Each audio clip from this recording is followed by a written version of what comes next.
Right, everybody, you with your main man, Anthony Brogdon once again, and I got that sister from Nigeria on my channel again.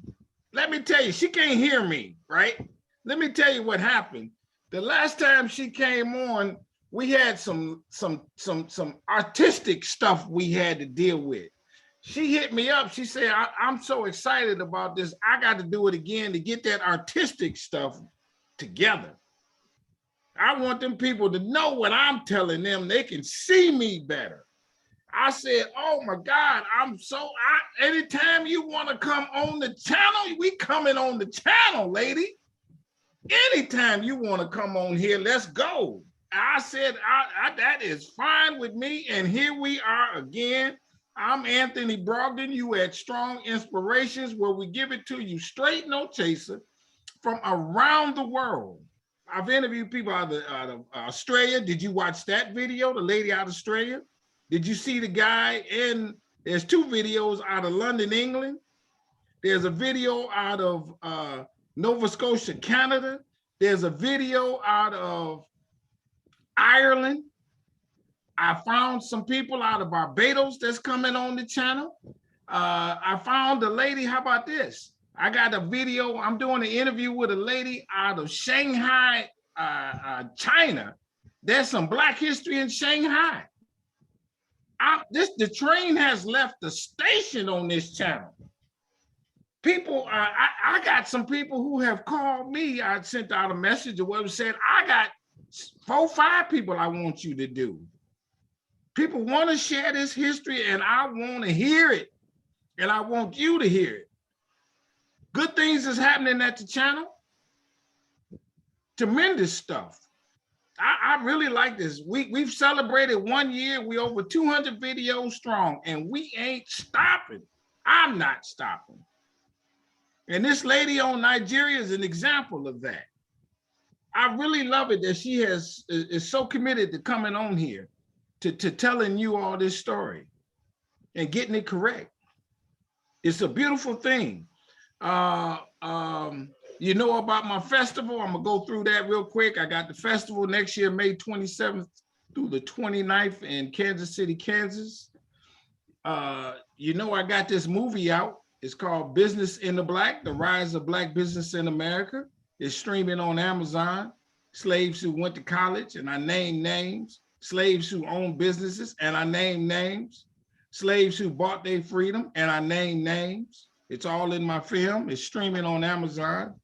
You know, I wrote this book. It's called Black Business Book. It's similar to the movie of the things that we talk, but it's more thorough, my friends.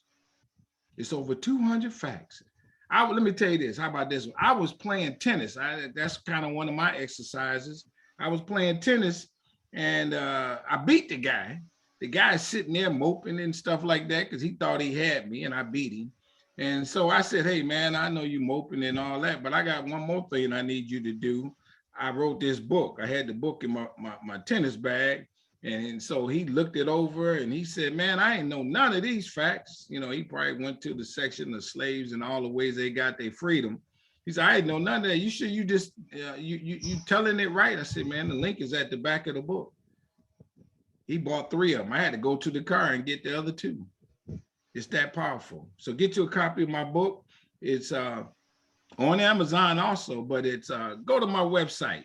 Everything is at the website now. It's businessintheblack.net. Now you hear me use that term strong a lot. It's my favorite word. I wish I lived on Strong Street, Strong license plate. My middle name could be Strong, but it's not.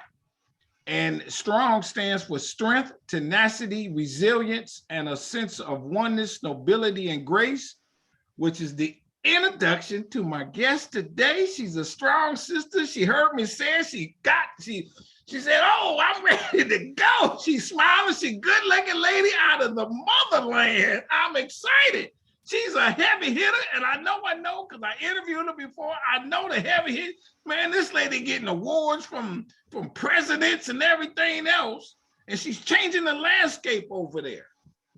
She's doing it. She's changing the landscape. This is her calling.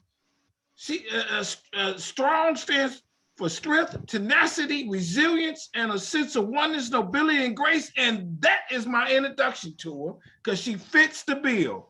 So come on and introduce yourself. Thank you again for coming on. You come on here anytime you want to, lady. Okay, it's a pleasure coming on here once again. My name is Maluchi Ifatu Chukwuemeka. I'm a Nigerian. I'm a wife, I'm a mother, I'm a social entrepreneur. I'm an author, I'm a historian on African history. And I'm going out to change the mindset of people about the history of Africa. The way they saw Africa in those days, you understand, thinking that, okay, they were primitive and all that. My goal is to ensure that everyone knows the true history of Africa and what Africans achieved way before colonization and slavery and what have you. Yeah. I love it. I love it. But you know, I got to ask a couple questions about yourself, because how did you get to be this great? What clicked in you? Now, you grew up in Lagos, Nigeria, or where'd you grow up? I grew up in Kano in Nigeria.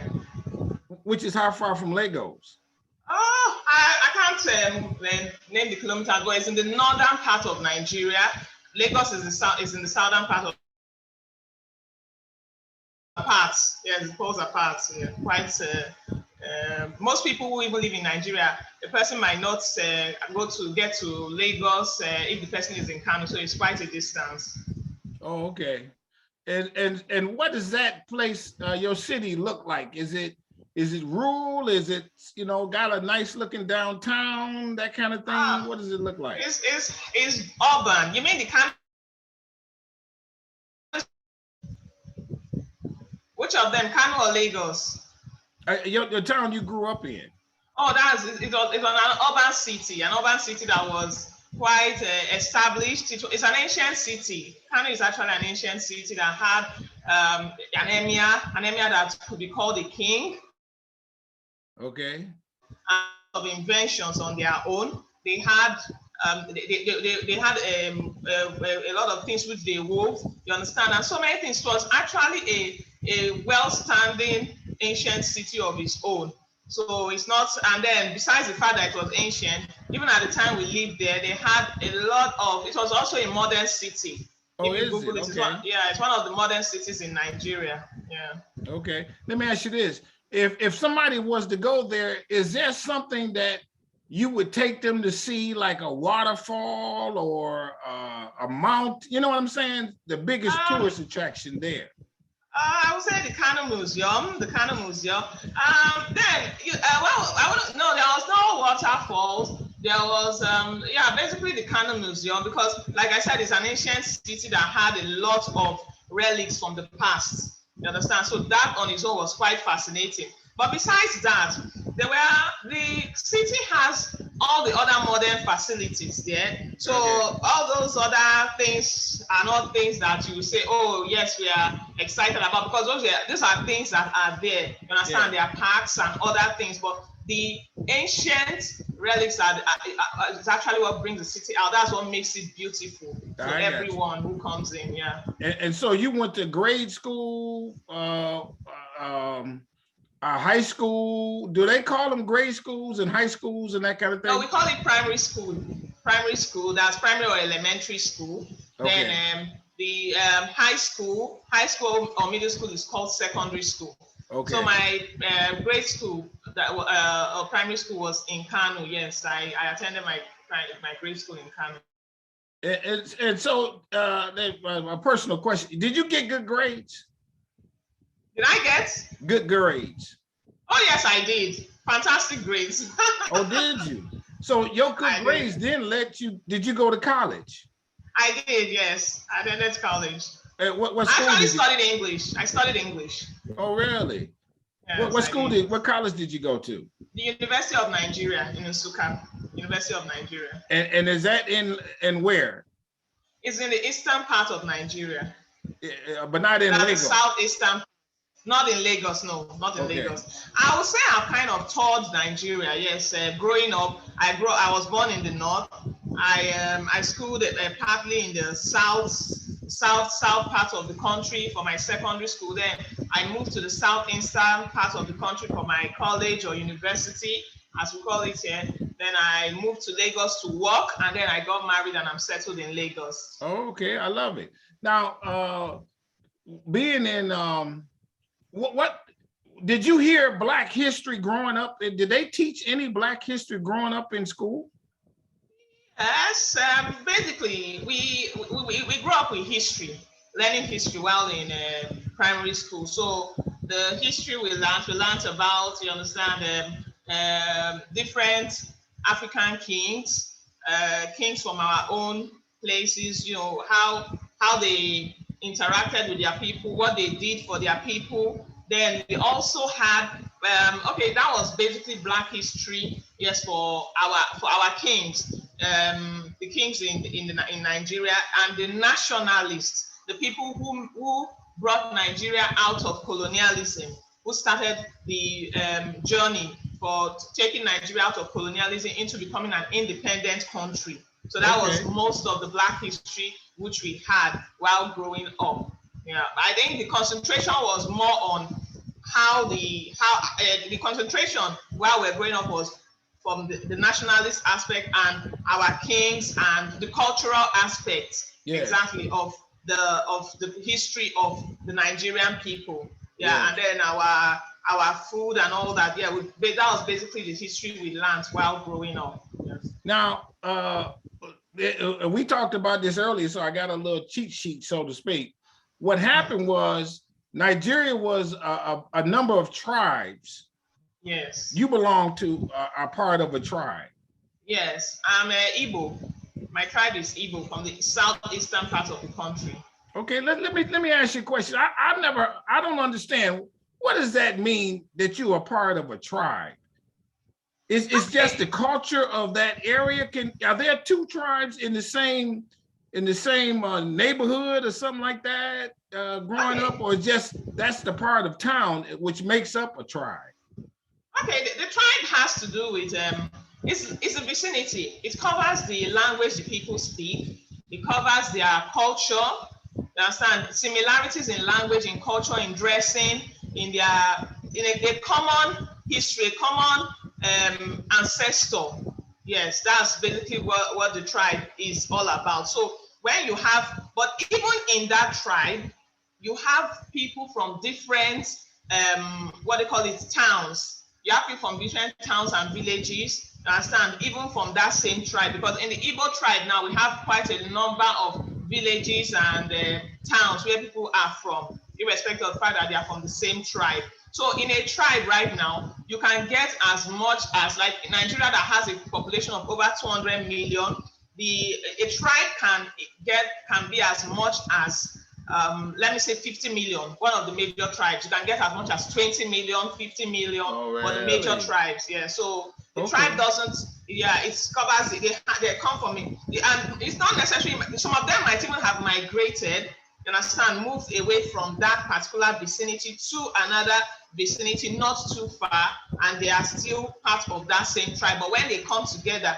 they know, oh yes, this person speaks a similar language, we dress the same way, we have the same ancestors and stuff. Okay. So that's how it goes. Okay, how about this one? Is this possible? Can you like you in the Igbo tribe, can you join another tribe? It's not possible. Oh, so that's not possible. You know, you can't join another tribe. You are Igbo, you are Igbo. You can't join another tribe. The only thing that can make you get into another tribe is intermarriage. Okay, I don't mean to throw this, but I gotta ask this: do the tribes are there battles? Do they fight among them? Do they fight each other?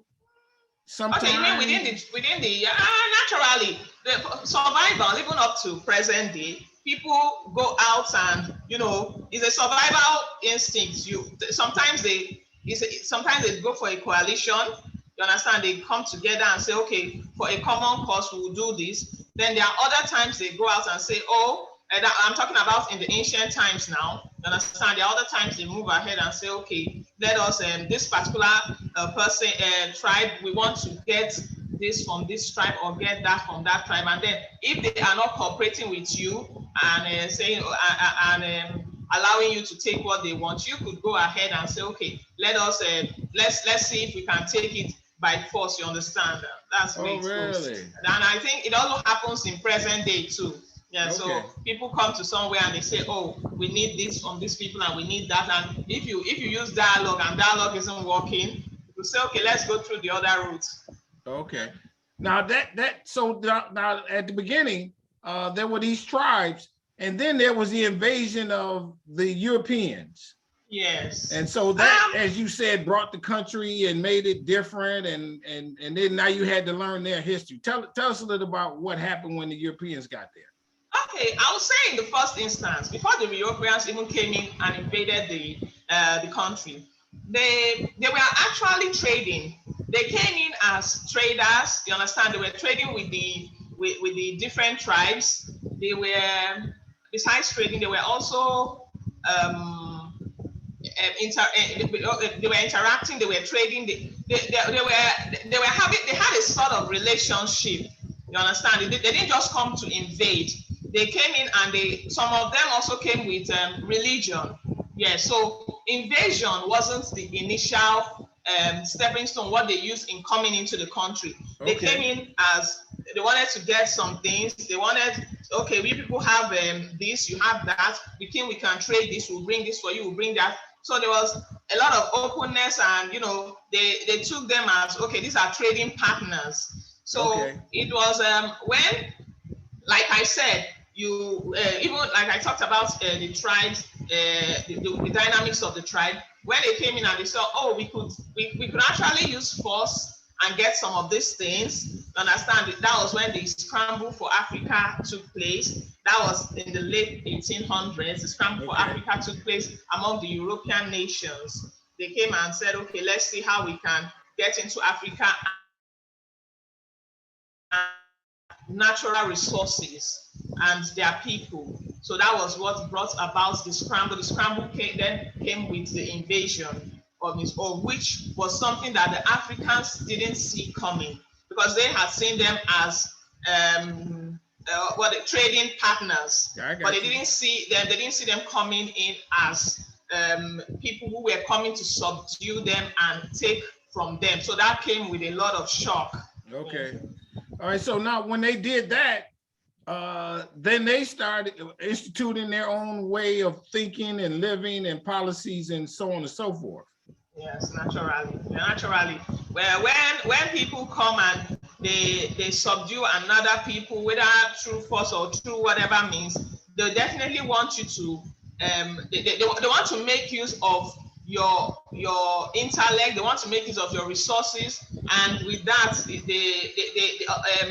a lot of things will be washed away from you. They'll take a lot of things which would make you have a sense of pride in yourself. They will take that off and then put in what they want you to have, what they want you to learn about yourself. Yes.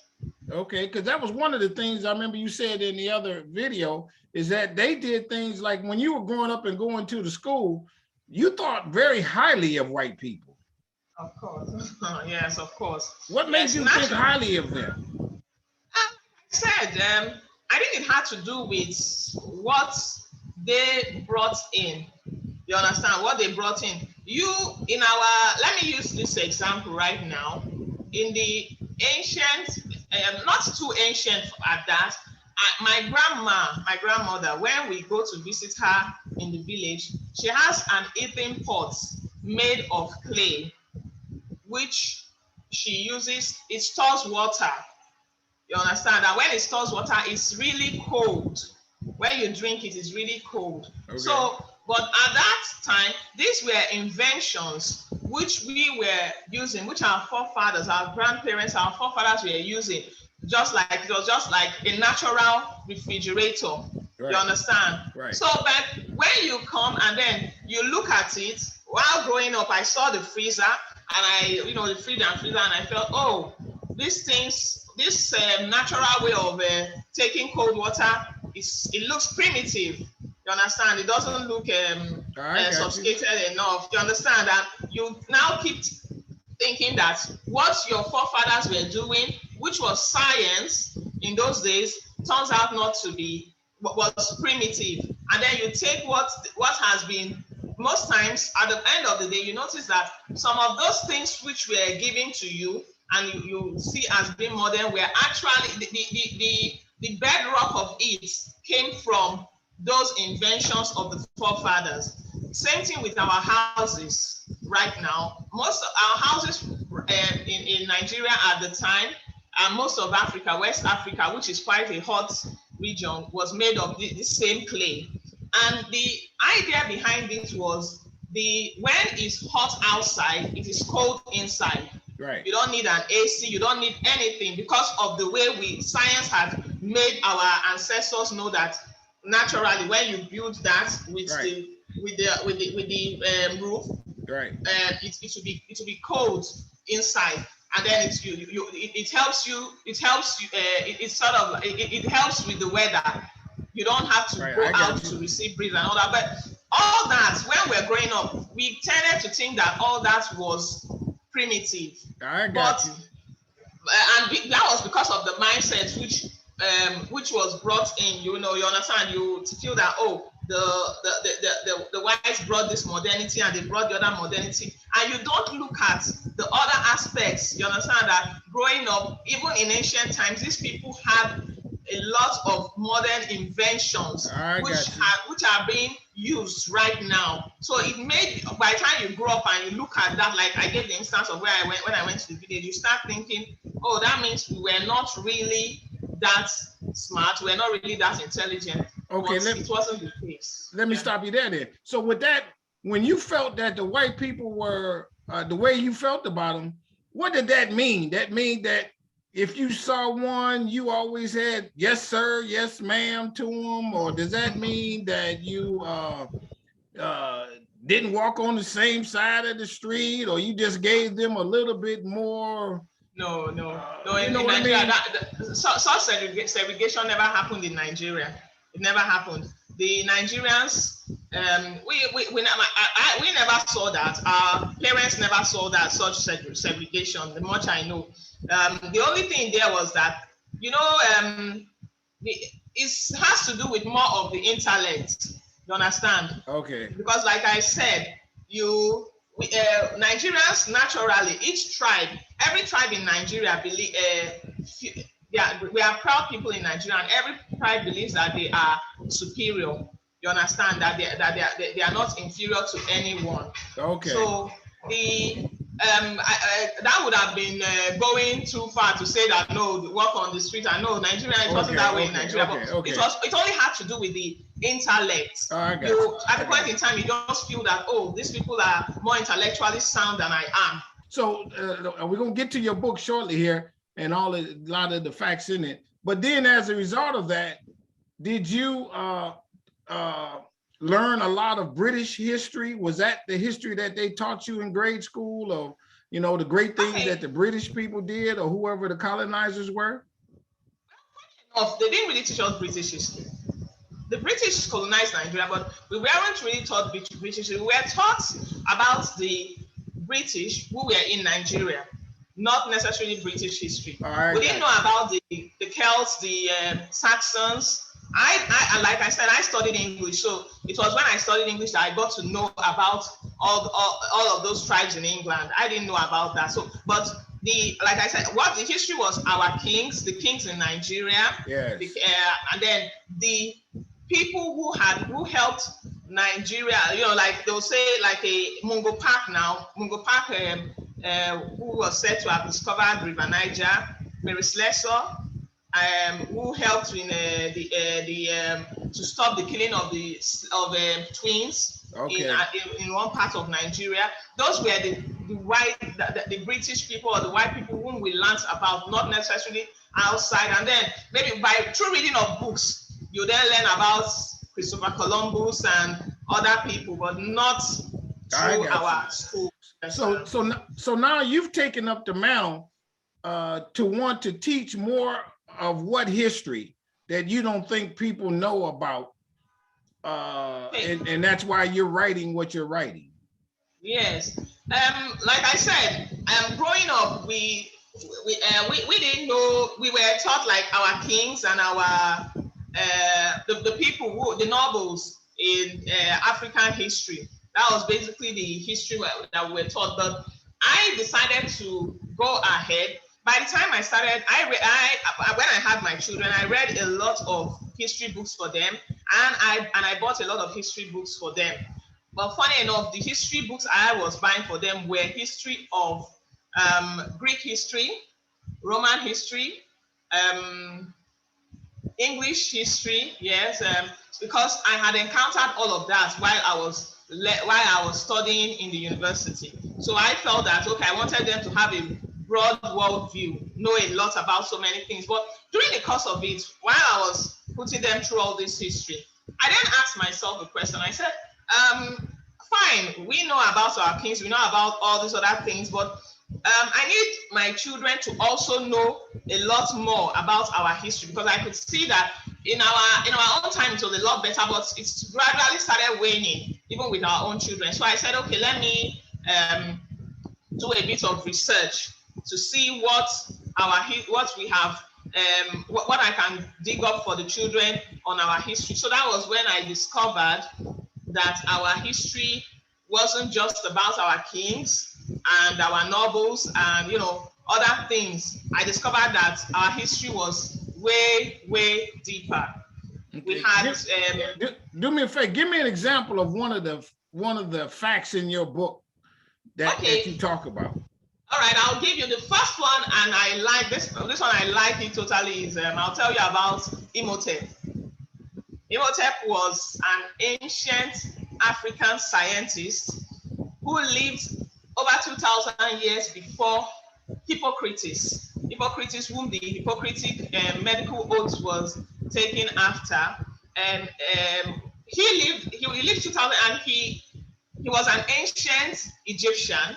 Okay. He was like the father of medicine, which a lot of people don't know about. You understand? And right. Imhotep was the person who built the first pyramid of Egypt.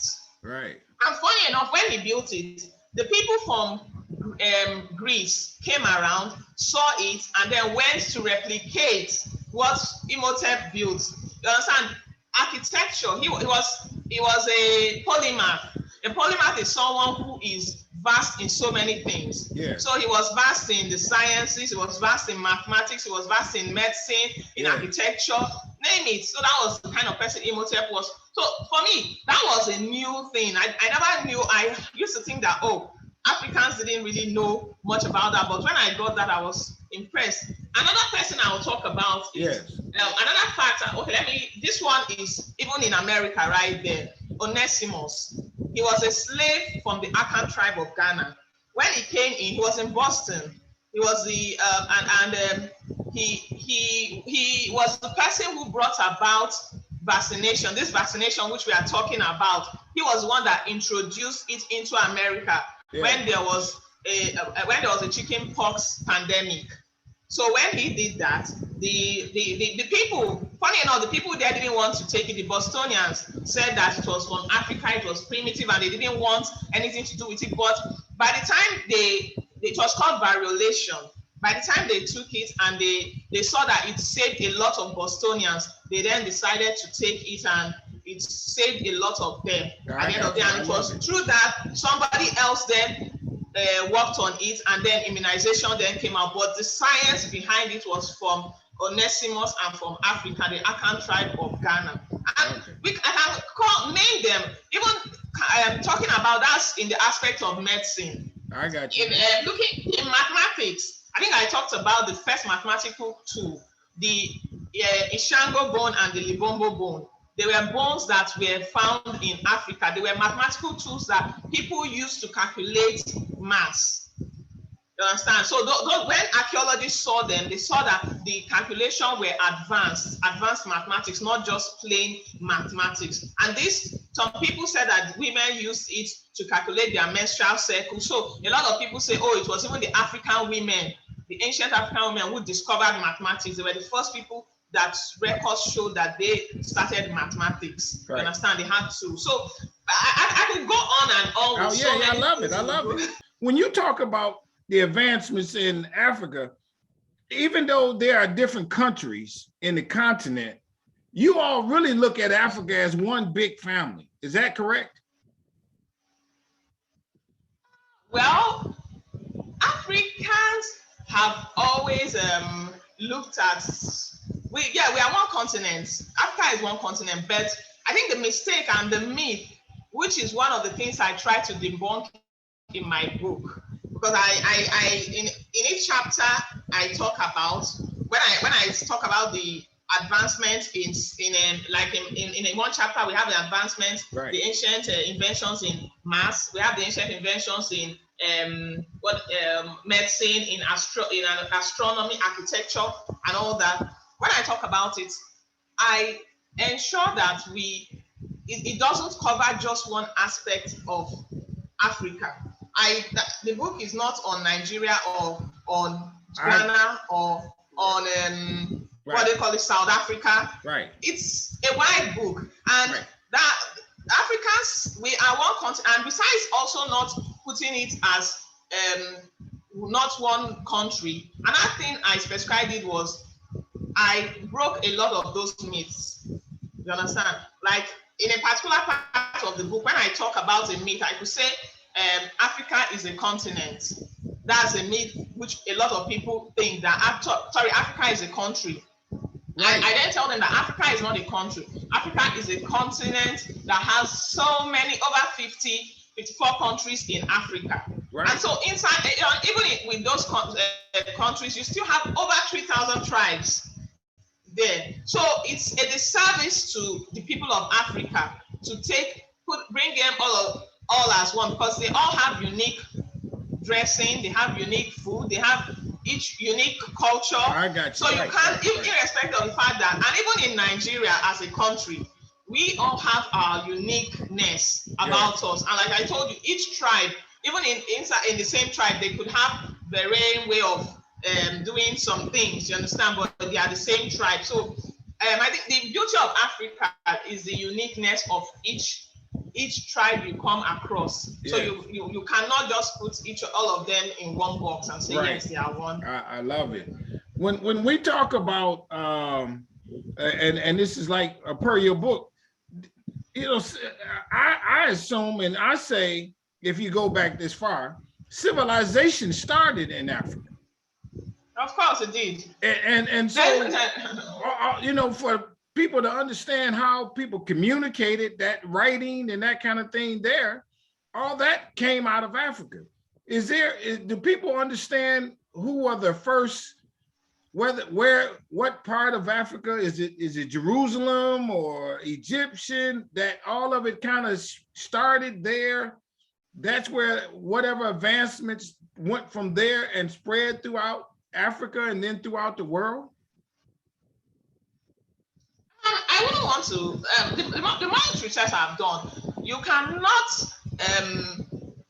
pinpoint it at one spot in Africa. That's the truth. Irrespective of the fact that we say that civilization started in Africa, you cannot pinpoint that, yes, it started from Egypt.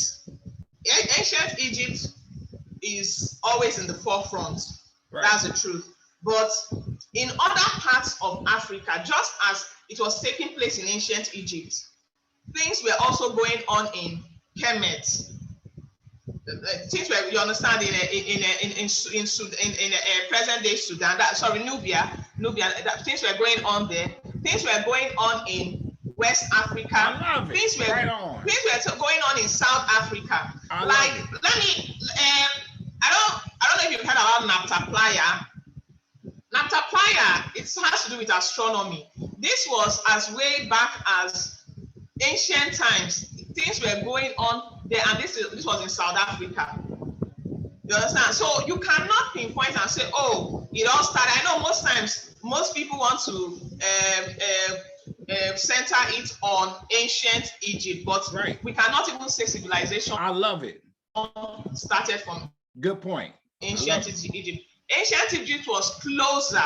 Yeah, ancient Egypt was way closer to the Greeks, the Romans, and all that, and they had they could come in there way more faster than they could come into West Africa. So they had a closer relationship with them. But the whole of Africa, there was civilization going on. Yeah. Right.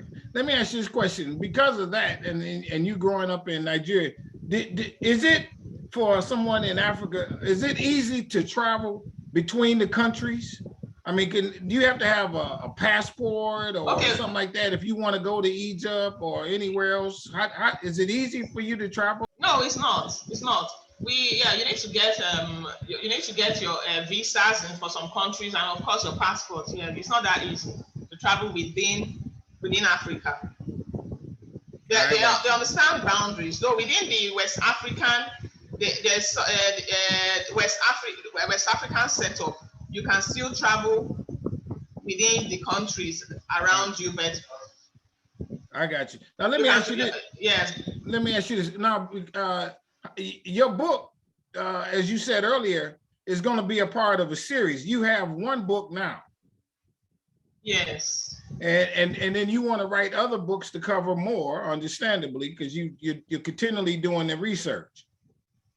Yes, I'm still on the research. As a result of your book, you are trying to get it into the schools. What's your plan for people to be able to have access to this information?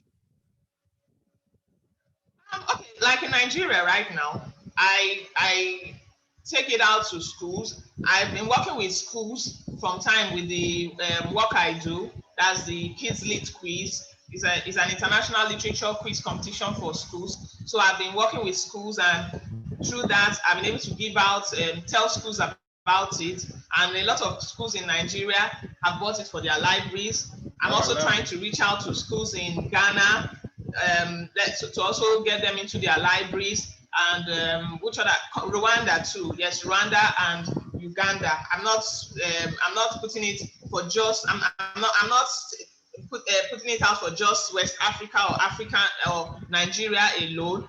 That's for Africa. Then for the United States, like I know it's also a concern too for schools. So I go out to and reach out to schools and groups of homeschoolers, people who homeschool their children to also, and I've also had a lot of people buying the book, homeschooling parents who some of them are not even from Africa, some of their parents are not Africans, but they want to, when they read and they see, oh, this is the true history of Africa, they want to actually know, and they tell me that they want their children to know about all cultures. So it's a way of opening it up for the children, and they like it too. And besides that, another way of reaching out this same book, I had to get an ebook. I had to write an ebook, Science Inventions in Ancient Africa Before Slavery and Colonialism, so that more people can know about the book. Because this particular book is hard. Yeah, there you go. Show the book. Paperback. Yeah. Yes, it's a paperback, but I want more people to know about it and what is contained in it. So there's an ebook which is a lot cheaper for that. Yes. Now you also now that you've done it, you do public speaking and that kind of thing, and you've gotten some awards, you were telling me before. Oh yes, that was for the work I do I was into, like I said, I studied English, and I wanted a situation where I could see that the reading culture was going down in my country, Nigeria. And it wasn't a thing of joy because, like I said, when you read, you have a wider world view. You know a lot of things. So I noticed that children were not reading the way they were reading while I was growing up. So that was my reason for saying, okay, let me start up a literature quiz where children will be rewarded for reading. So I went ahead and searched and discovered that there was something that was being done in the world, that it was present in about 10 countries. So I liked what they were doing and I told them that I would like people to come into my country, Nigeria, and let us start this same quiz in Nigeria. So that was how they came into Nigeria, and I coordinate the quiz in Nigeria, and we were the first. Nigeria was the first all-Black country to attend the competition in Singapore in 2019. So we're supposed to also travel to New Zealand in 2020, but the COVID situation happened and it hasn't taken place till then. Yeah, so I kept sending out books to read, sending out messages to the schools that are on my email list. I sent out messages on books to read, and that was how one of the private sector advisory group is a part of the United Nations group that looks at what the people who are doing things, so who are trying to achieve sustainable development goals in their country, or rather it was supposed to be in Nigeria. So that was how I was, when I was doing all that, I was selected and nominated for the award as one of the 40 leading ladies in Nigeria for, that was in December 2020. Love it, so love I've had it for about a year now. Yeah. Now, to help you in terms of your promotion, to get on national TV, has that happened for you to be interviewed? Is there a national, like America has CNN? Yes, and, others. Okay. Does Nigeria have a national TV outlet? Yes, we do. Funny enough, yes, funny enough, I was interviewed on the national TV last December, but that was, my book hadn't been released at that point in time. The Nigerian Television Authority, I was interviewed there last December, but that was regarding my award and the other things I was doing with the children in schools, but not regarding the book. For the book, I've not come on to be interviewed on national TV yet for that. Okay, so we got to get that to happen. Now, as a result of this, how do you feel? You feel like I'm really on to something big and I got a lot of work to do? Yes, I do. I do feel that way. I do feel that way, yes. There are times I try to rein it in, you understand? I say, oh, okay, take it easy, one day at a time. But the other times I know, yes, you need to get this going. You need a lot of people to know about this. And truthfully, I have people who come, who when they read the book, they're actually appreciative. They are excited and they tell me, yes, keep doing this. So it's a lot of it encourages me a great deal. I know, yes, I'll get there. More people will get to know about it by God's grace. When did the book come out? It came out in February 2021, this year, February 2021. This year, okay, so yes. So it's relatively new. How long would you say it took you to write the book? This book has been on the book on history has been on my mind for the past 3 years. So I'll say while I was trying to get into history, I actually wanted it to be on Nigerian history and all that, but somehow during my research, I veered into African history. I then discovered a lot of things, like I said, which I didn't know, even at my old age. I discovered a lot of things. I know what you mean. So I then said no, that I wouldn't want children to grow up with that mindset, not knowing these things. Because the world is now a global village. When they go out there, they need to be able to know, to stand on their own and say, yes, I know this about my people. Let me ask you, when you say you did the history, did that mean that a lot of, did you like just go to a library? A lot of it was an internet search through Google that gave you some of these, some of this information? Is there an archives in Nigeria or somewhere in Africa that tells where a lot of this information is stored? Did they do that well? Well, right. I did for that one. When I was doing my book, it was more of, I didn't know at that point in time that we had an institute of African and diaspora studies in Nigeria. Oh, really? Which is actually, yes, it's affiliated to the University of West Indies in Jamaica. Yeah, I didn't know there was one there. So I was just doing the work on my own. Everything, I was just going to the library, getting all the materials and doing the work on my own. But with the discovery of the institute, I think it makes it better for me. And you understand, I want to go further into more studies there. It's actually in the University of Lagos where I reside. Oh, okay. Is there a Black History museum in Nigeria? We have museums. Like, I'm going to tell you about. Let me give you a tip from my book. There's a canoe that is called the Dufunu canoe. It's in the northern part of Nigeria, and this canoe is the third oldest canoe in the world. Yes. And it's not just that it's third oldest canoe. It's the way it was built is sophisticated. It's way better than the first two older canoes that are from Europe. So this canoe is actually housed in a museum in northern Nigeria. Okay. A lot of people don't know about it. You understand? A lot of people don't know. So we have these things. They are present. Like another ship, a ship of a pharaoh that is in Egypt. It's a ship. It's one of the oldest ships, and it was carrying people. So you know that Africans were explorers. It's in Egypt right there. The question there is, do people know these things are housed? Some of them are in Africa. We have these museums there, but the question is, do people know about it to go ahead and explore it and know, okay, this thing is here? So we have them, but it's whether people know about them. We have a lot of museums that show all this history. I don't know, like we do here in America, we have a Blackhistorymonth. Nigeria, yes, do they have something similar to that? No, where they, no. No, we don't. No need to do it, I guess. I think yes. I think the need for it, it's the realization of, okay, I have something which I'm missing out on. I think that was what made the Americans do that. You understand, to catch up with it, but we didn't see the need for it because we didn't believe that we had something which we were missing out on. You understand? So if we can catch up to the fact that, oh, we don't really know that we need to get this information and that information, that would make us to say, okay, let us use this to know more about this particular history.